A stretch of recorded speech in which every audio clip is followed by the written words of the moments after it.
वो ये है कि legalise virtual digital assets as an asset class.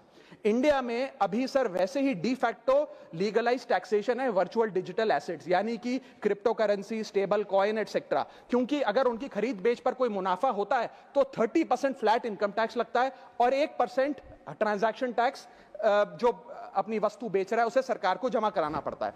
But they are somehow not recognised as an asset class. VDS जो virtual digital assets है, इन्हें एक एसेट क्लास का दर्जा नहीं दिया गया, जिसके चलते कोई डेडिकेटेड लाइसेंसिंग लॉ नहीं है, कोई क्लियर कंज्यूमर या इन्वेस्टर प्रोटेक्शन कानून नहीं है, एएमएल कानून यानी कि एंटी मनी लॉन्ड्रिंग गाइडलाइंस और डायरेक्शंस इस एसेट क्लास के लिए नहीं है, and there is of course no explicit legal classification. As a result what has happened is that 4.8 lakh crore trade in this virtual digital assets has moved offshore.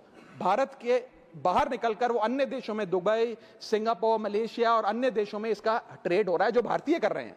Second thing that has happened is that 73% of India's crypto trading volume in financial year 25 has moved to offshore exchanges.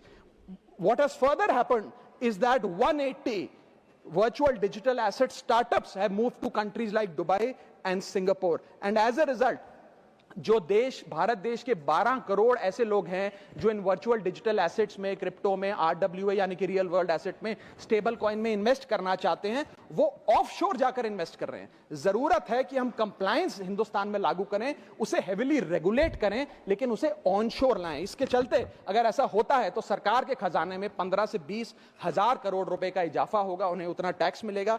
और इसी के साथ साथ मैं सरकार को कहना चाहता हूं that we currently tax these virtual digital assets as if they are legal, but we regulate them as if they are illegal. मेरा सुझाव है कि इसे heavily regulate करिए, रिंग फेंस करिए इस इकोसिस्टम को, AML गाइडलाइंस यानी कि एंटी मनी लॉन्ड्रिंग कानून और मजबूत करिए, लेकिन prohibition is not protection, regulation is protection. Thank you so much, sir. Thank you.